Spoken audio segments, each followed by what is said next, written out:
HSR ಲೇಔಟ್ನ ಸನ್ city ಅಪಾರ್ಟ್ಮೆಂಟ್ನಲ್ಲಿ ನಡೆದಿದ್ದಂತಹ ಕೊಲೆ ಪ್ರಕರಣದ ಬಗ್ಗೆ ಈಗಾಗಲೇ ಪೊಲೀಸರು ತನಿಖೆಯನ್ನ ಚುರುಕುಗೊಳಿಸಿದ್ದಾರೆ. ಅಂಕಿತ್ ರಸ್ತೋಗಿ ಈಗ ಕೊಲೆಯನ್ನ ನಡೆಸಿರುವಂತಹ ಭಾಗಿಯಾದಂತಹ ಬಗ್ಗೆ ಈಗಾಗಲೇ ಈ ಒಂದು ಪ್ರಕರಣದ ಬಗ್ಗೆ ಚುರುಕನ್ನಗೊಳಿಸಿದ್ದಾರೆ, ತನಿಖೆಯನ್ನ ಆರಂಭಿಸ್ತಾ ಇದ್ದಾರೆ. ಎಚ್ಎಸ್ಆರ್ ಲೇಔಟ್ನ ಸನ್ ಸಿಟಿ ಅಪಾರ್ಟ್ಮೆಂಟ್ನಲ್ಲಿ ನಡೆದಂತಹ ಸೌರಭ್ ರಸ್ತೋಗಿ ಕೊಲೆ ಪ್ರಕರಣದ ಬಗ್ಗೆ ರಸ್ತೋಗಿ ಪತ್ನಿ ಅಂಕಿಶ್ ರಸ್ತೋಗಿ ಭಾಗಿಯ ಬಗ್ಗೆ ಈಗಾಗಲೇ ಪೊಲೀಸರು ತನಿಖೆಯನ್ನ ಚುರುಕು ಮಾಡಿದ್ದಾರೆ. ಅಂಕಿಶ್ ರಸ್ತೋಗಿ ಪ್ರಿಯಕರ ರಿಶ್ವಿನ್ ಚಂಗಪ್ಪನಿಂದಲೇ ಕೊಲೆಯಾಗಿರುವ ಬಗ್ಗೆ ತನಿಖೆಯನ್ನ ನಡೆಸಿದ್ದಾರೆ. ಹಾಗೆಯೇ ಸೌರಭ್ ಮತ್ತು ಅಂಕಿಶ್ ಬೆಂಗಳೂರು ತೊರೆದು ವಿದೇಶದಲ್ಲಿ ನೆಲೆಸಲು ಸಿದ್ಧತೆಯನ್ನು ಕೂಡ ನಡೆಸಿದ್ರು. ವಿದೇಶಕ್ಕೆ ತೆರಳುವ ಮುನ್ನ ಸೌರಭ್ನನ್ನ ಕೊಲೆ ಮಾಡಿ ಅಂಕಿಶ್ನನ್ನ ಒಲಿಸಿಕೊಳ್ಳಲು ಸೌರಭ್ನನ್ನ ರಿಶ್ವಿನ್ ಕೊಲೆ ಮಾಡಿದ್ದ. ಇನ್ನು ವಿದೇಶಕ್ಕೆ ತೆರಳುವ ಮುನ್ನ ಮನೆಯ ಪೀಠೋಪಕರಣಗಳನ್ನು ಮಾರಾಟ ಮಾಡಲು ಕೂಡ ಸೌರಭ್ ತೀರ್ಮಾನಿಸಿದ್ದ. ಇಂತಹ ಅವಕಾಶವೊಂದಕ್ಕೆ ಕಾಯುತ್ತಿದ್ದ ರಿಶ್ವಿನ್ ಪೀಠೋಪಕರಣ ಕೊಳ್ಳುವ ನೆಪದಲ್ಲಿ ಬಂದು ಕೊಲೆ ಮಾಡಿದ್ದ. ಪ್ರಕರಣದ ಬಗ್ಗೆ ತಲೆಕೆಡಿಸಿಕೊಂಡಿದ್ದ ಪೊಲೀಸರಿಗೆ ಈಗ ಸುಳಿವು ನೀಡಿದ್ದು ರಿಶ್ವಿನ್ ಚೆಂಗಪ್ಪ. ಅಂಕಿಶ್ ನಡುವಿನ ಮೊಬೈಲ್ ಸಂದೇಶ ಹಾಗೆಯೇ ಕೊಲೆ ನಡೆದ ನಂತರ ಇಬ್ಬರು ತಮ್ಮ ಮೊಬೈಲ್ ವಾಟ್ಸ್ಆಪ್ ಅಲ್ಲಿ ಸಂದೇಶವನ್ನ ವಿನಿಮಯ ಮಾಡಿದ್ರು. ಇದರ ಬೆನ್ನು ಹತ್ತಿ ಹೋದಂತಹ ಪೊಲೀಸರು ಈ ಒಂದು ಪ್ರಕರಣವನ್ನ ಭೇದಿಸುವಲ್ಲಿ ಯಶಸ್ವಿಯಾಗಿದ್ದಾರೆ. ಪ್ರಕರಣದಲ್ಲಿ ಪತ್ನಿ ಅಂಕಿಶ್ ಪಾತ್ರದ ಬಗ್ಗೆ ಪೊಲೀಸರು ತನಿಖೆಯನ್ನು ಕೂಡ ನಡೆಸ್ತಾ ಇದ್ದಾರೆ. ಇನ್ನು ವಿಚಾರಣೆಯ ಸಂದರ್ಭದಲ್ಲಿ ರಿಶ್ವಿನ್ ಕ್ಷಣಕ್ಕೊಂದು ಹೇಳಿಕೆಯನ್ನ ಕೊಡ್ತಾ ಇದ್ದಾನೆ. ಪ್ರಕರಣದ ಇನ್ನೊಂದು ಇಂಟ್ರೆಸ್ಟಿಂಗ್ ವಿಚಾರ ಅಂದ್ರೆ ರಿಶ್ವಿನ್ ಚಂಗಪ್ಪ ಮೊದಲ ಪ್ರೇಯಸಿ ಅಂಕಿಶ್ನಂತೆಯೇ ಇದ್ಲು. ಹೀಗಾಗಿ ಅಂಕಿಶ್ಳನ್ನ ಪಡೆಯಲು ರಿಶ್ವಿನ್ ಅವಳ ಹಿಂದೆ ಬಿದ್ದಿದ್ದ.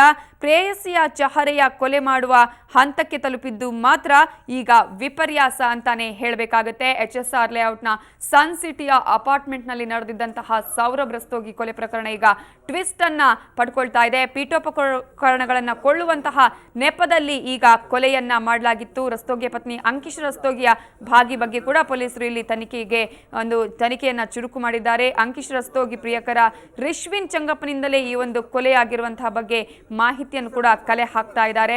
ಸೌರಭ್ ಮತ್ತು ಅಂಕಿಶ್ ಬೆಂಗಳೂರು ತೊರೆದು ವಿದೇಶದಲ್ಲಿ ನೆಲೆಸಲು ಸಿದ್ಧತೆಗಳನ್ನ ಮಾಡಿಕೊಳ್ಳುವಂತಹ ಸಂದರ್ಭದಲ್ಲಿ ವಿದೇಶಕ್ಕೆ ತೆರಳುವ ಮುನ್ನ ಸೌರಭ್ನನ್ನ ಕೊಲೆ ಮಾಡಿ ಅಂಕಿಶ್ನನ್ನ ಒಲಿಸಿಕೊಳ್ಳಬೇಕು ಅಂತ ರಿಶ್ವಿನ್ ಈ ಒಂದು ಕೊಲೆಯನ್ನ ಮಾಡಿದ್ದಾನೆ.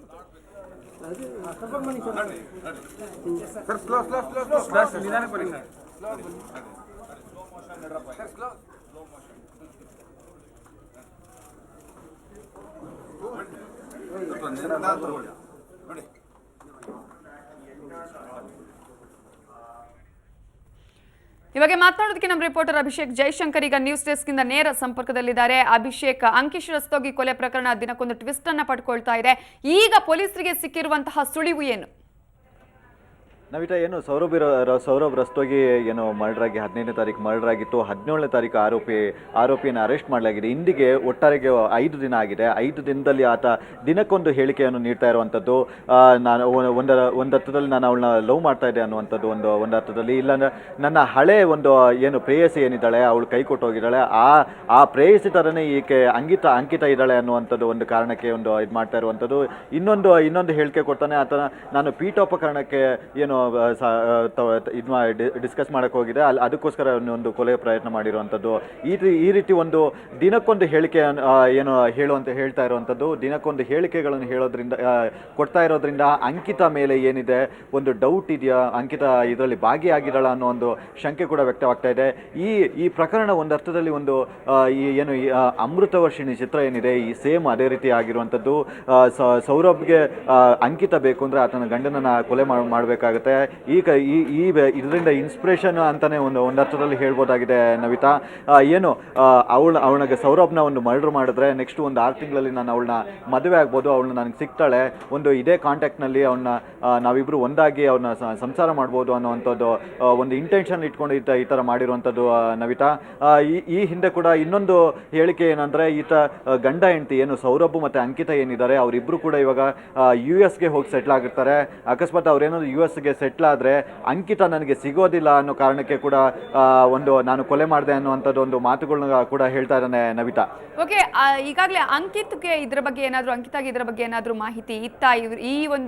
ಇವನು ಹೇಳ್ತಾ ಇರುವಂತಹ ಮಾತುಗಳನ್ನ ಕೇಳ್ತಾ ಇದ್ರೆ ಅಂಕಿತ್ಗೆ ಇದ್ರ ಬಗ್ಗೆ ಏನಾದರೂ ಗೊತ್ತಿತ್ತಾ ಹೇಗೆ ಅಭಿಷೇಕ್? ನವಿತಾ ಏನು ಮೊದಲಿಗೆ ರಿಶ್ವಿನ್ ಚಂಗಪ್ಪನ ಏನು ವಿಚಾರಣೆ ನಡೀತಾ ಇರುತ್ತೆ. ರಿಶ್ವಿನ್ ಚಂಗಪ್ಪನ ಹೇಳಿಕೆ ಮೇಲೆ ಅಂಕಿತ ಏನು ವಿಚಾರಣೆ ನಡೆಯುವಂಥದ್ದು. ಆ ಸಂದರ್ಭದಲ್ಲಿ ಏನು ಅವತ್ತೇನು ಕೊಲೆ ಏನು ನಡೀತೋ ಆ ಸಂದರ್ಭದಲ್ಲಿ ಇವರಿಬ್ಬರ ಫೋನ್ ಚಾಟ್ಗಳು ಮತ್ತು ವಾಟ್ಸಪ್ಪಲ್ಲಿ ಕೆಲವೊಂದು ಮೆಸೇಜ್ಗಳು ಫಾರ್ವರ್ಡ್ ಆಗಿರುವಂಥದ್ದು. ಯಾರು ರಿಶ್ವಿನ್ ಚಂಗಪ್ಪ ಏನು ಓಕೆ ಡನ್ ಅಂತ ಒಂದು ಏನು ಕಳಿಸಿರ್ತಾನೆ, ಆದರೆ ಅಂಕಿತ ರಿಪ್ಲೈ ಮಾಡಿರೋದಂದ್ರೆ ಕ್ವಶನ್ ಮಾರ್ಕ್ ಮೂಲಕ ರಿಪ್ಲೈ ಮಾಡಿರುವಂಥದ್ದು. ಇದು ತುಂಬ ಒಂದು ರೀತಿಯಲ್ಲಿ ಕನ್ಫ್ಯೂಷನ್ ಅಂತ ಇದೆ. ಇದರಲ್ಲಿ ಅಂಕಿತ ನೇರವಾಗಿ ಭಾಗಿಯಾಗಿದ್ದಾಳೆ, ಇಲ್ಲ ಇಂಡೈರೆಕ್ಟ್ ಆಗಿ ಇವನಿಗೆ ಕುಮ್ಮಕ್ಕು ಕೊಟ್ಟಿದ್ದಾಳ ಅನ್ನುವಂಥದ್ದು ಒಂದು ಕೂಡ ಈಗ ಸದ್ಯಕ್ಕೆ ವಿಚಾರಣೆ ನಡೀತಿರುವಂಥದ್ದು. ಆದರೆ ಪೊಲೀಸ್ನವರು ಹೇಳೋ ಪ್ರಕಾರ ಇದರಲ್ಲಿ ಅಂಕಿತರು ಕೈವಾಡ ಇದ್ರೂ ಇರಬಹುದು, ಯಾಕಂದರೆ ಅವ್ರಿಗೂ ಕೂಡ ಒಂದು ಇನ್ಶೂರೆನ್ಸ್ ಏನು ಸೌರಭ್ ಮೇಲೆ ಏನಿದೆ ಇನ್ಶೂರೆನ್ಸ್ 1 ಕೋಟಿ ರೂಪಾಯಿ ಅದ್ರ ಮೇಲೆ ಒಂದು ಕಣ್ಣಿತ್ತು ಅನ್ನುವಂಥ ಒಂದು ಮಾತುಗಳನ್ನ ಕೂಡ ಹೇಳ್ತಾ ಇದ್ದಾರೆ. ಆದರೆ ಇಲ್ಲಿ ಒಂದು ಅರ್ಥದಲ್ಲಿ ಅಂಕಿತಗೆ ತನ್ನ ಗಂಡ ಸೌರಭ್ ಕೊಲೆ ಆಗಬೇಕಾಗಿತ್ತು. ಕೊಲೆ ಮಾಡಿದ್ರೆ 1 ಕೋಟಿ ರೂಪಾಯಿ ಸಿಗುತ್ತೆ.